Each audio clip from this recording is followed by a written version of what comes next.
If you clicked on this video, you've probably told yourself some of these lies before. Unless you grew up in a musically very rich culture, surrounded by music from the very young age, or you grew up in a musical family, you probably went through some structured musical education, like in school, through graded exams, etc. And what this rigid structure often does, especially in music, even though unintentionally, it often convinces us that we're not good enough in some sense, and puts our self-worth in question based on the standards we're trying to reach. Those beliefs then get internalized as truths, but they're actually lies. And in this video I'm going to show you why they're lies and tell you why you should stop believing in them. So let's get into it. Whether it was in music context or not, you have probably seen someone who excels at something, and when they're doing it, it seems really effortless to them.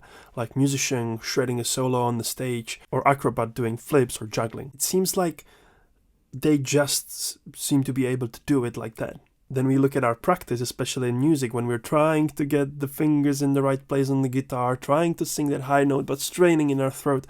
And it seems like unachievable, and we compare those two pictures, like the person on the stage I'm seeing doing that thing and me struggling in that basement. And or bedroom, wherever you struggle, I don't mind. There is this magical word called talent that we just slap on that impression we have of the person without trying to find out what's actually behind that all. By this comparison and this mismatch we start believing that we're not talented enough in some way. But talent is such a vague word. It's sort of like magic. We just don't know what's behind that skill that they're exhibiting. And isn't it interesting that our first idea about it isn't, oh, they must have worked so hard, but it is, oh, they're so talented, right? So the first lie I see people telling themselves is, I'm not talented enough. People who would like to make music, who feel passionate about it, but they somehow don't feel allowed to. They feel like they don't have the permission to do so. And don't get me wrong, there is legitimacy to the word talent. I'm going to talk about it in a bit, but in my extensive experience as a music coach and music teacher, I see it more often than not as a limiting belief that we impose on ourselves and gives us an excuse to not do the work, simply keeps us safe from failing. We can just refer to them as the talented ones and be okay with that. Kenny Werner, who wrote the best-selling book Effortless Mastery, mentioned a little quote that goes, "There's nothing in music that's easy or hard, rather it's familiar or unfamiliar." And I really like this quote because it shows how if we change the attitude from, oh, this is hard to do, to, oh, this is interesting, I haven't really seen this before, I haven't understood it in this way, I haven't tried to do that with the instrument, then it kind of shifts the whole context in us and the approach to learning music. I think that's a really important step. What we usually view as lack of talent might just be a misunderstanding of what we should do. When I teach people rhythm, I see that all the time. When I start to be too conceptual about it and go like, we need to count like this, it gets so much into that conceptual mind, the person I'm teaching, they just don't know what to do. And they just shut off. And then they can easily create the belief that, oh, I'm not talented in rhythm. Rhythm is not my thing or something. And then it blocks you from ever trying. But when you go at it through this more experiential level, like just clap this or move like that or feel that rhythm, sometimes people still don't know what to do. But when you approach it from this more felt sense, it's usually really simple for people to follow. And it can open up things that we never thought were possible musically for us. And sometimes it's just this little click, making you aware of that limiting belief that's hiding in there. Now, as I mentioned earlier, there is a usefulness to the concept of talent. I think much more practical way of using this concept is to look at our strengths and weaknesses, to try and reflect on what our natural inclinations are, what our natural abilities are, like physically, like for example, what our voice is sounding like, or how our fingers are fitting with a specific instrument and where they want to go, and then what style or way of playing kind of fits with that. So I think this is a useful way of viewing talent. Try and see where we're strong, where we're weak, and how to lean into our strengths and maybe embellish some of the weaknesses that we need necessarily to be able to perform at all. Now, embellishing our weaknesses and working on our strengths requires some sort of practice, and this brings me to the second lie we tell ourselves very often. Now, I know we're all really busy. It almost became this super cool thing to fill our calendars and be like the busy person, to show off, to signal to the world that I'm doing things in the world. I'm having many meetings and all sorts of stuff. But let's be honest, I don't have time is another way to avoid the activities that we feel like would actually contribute to our personal development, activities that would make us feel more meaning in our lives, some sense of progress and fulfillment, and a spark of passion in what we do.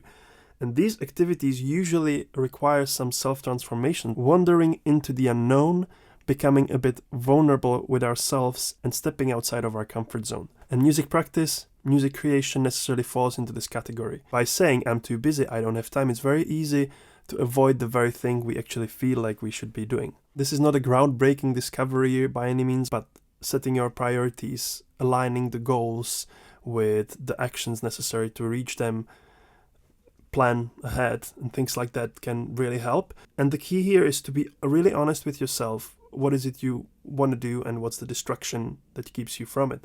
So with music, it can sort of be like this little nagging in the background. I really want to create something. I feel like it would make me happier. It would make me more connected to my life. I've done it in the past and I want to get back into it, or I want to finally finish that project. So you want to reflect on that and be like, is this really what I want to do, or is this not worth my time right now? And once you decide, once you make that conscious decision that you want to dedicate the time to it, then it's a matter of creating a plan, think back from the final result you're trying to achieve, and think in incremental steps, small but consistent, creating a habit of daily practice, 10 minutes of music production each day, or singing routine in the morning, in the shower, or whatever fits with your schedule and with your lifestyle. Once you put these habits in place, it starts feeling like no effort at all. It seems really normal to you to just pick up a guitar and play for 15 minutes. If you want to learn more about how to set up a good habit, I recommend the book Atomic Habits by James Clear, I think it is. And then if after a couple months you'll do a comparison before and after, you'll be amazed. If you just stick to the small incremental steps. It compiles. You just keep doing the thing over and over, focus on the details until the cup is full. The next lie I see people believing in all the time, and that stops them from engaging more deeply in music, i.e. in something that they're passionate about, that they love, is this notion that we missed the train, that it's too late, that I'm too old. We can see younger generations around us thrive and be great at things. And you might say, Fana, you're super young, you don't know about this yet. You have a fair point, but I'm already in my 30s and I'm already seeing like 20-year-olds doing the things I wished I did earlier. So I have a bit of a sense. But the point is, we see the greatness in the younger generations and we see the amount of work necessary to create something outstanding and something remarkable. And our brain plasticity diminishes, our body gets older and has less energy. So therefore, there's no point in doing anything at all. That's how it usually goes. As with all these points, there's nuance to it and there's a kernel of truth in each of them, otherwise we wouldn't believe them. But what I want to focus on in this video is the version of these ideas that turn into limiting beliefs and stop us from reconnecting and engaging in something we deeply loved in the past or still do, playing, singing. So that's what we're looking at here. There is a little hidden assumption behind this I'm too old thesis. Let me explain. So there's three parts to it. There's the self-image part, there's the comparison part, and then there's the abilities part. We assume some self-image. Then we compare that into some specific goal that's usually unreachable. And then we definitely judge our abilities before we even try. Isn't that interesting? So we see ourselves in a certain way. We think that it's very reasonable to see ourselves that way. But how many breakthroughs you've experienced where you were like, oh, I thought I wasn't this type of person, but actually if I shift my thinking around it, I can do much more in this space. And this is the very mechanism that stops you from doing the thing you want to do. Can you see that?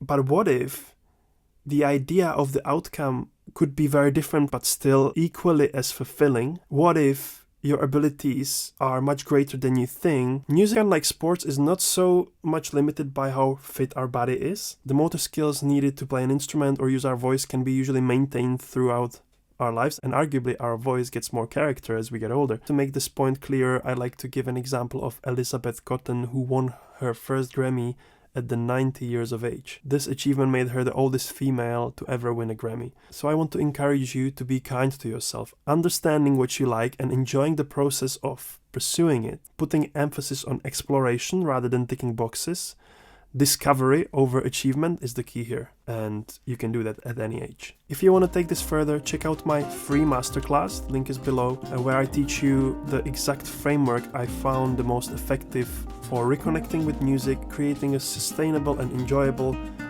mindful practice, and for becoming a performance-ready musician, not in years but in months, no matter how talented or old you think you are. Check that out by clicking the first link in the description. It's completely free.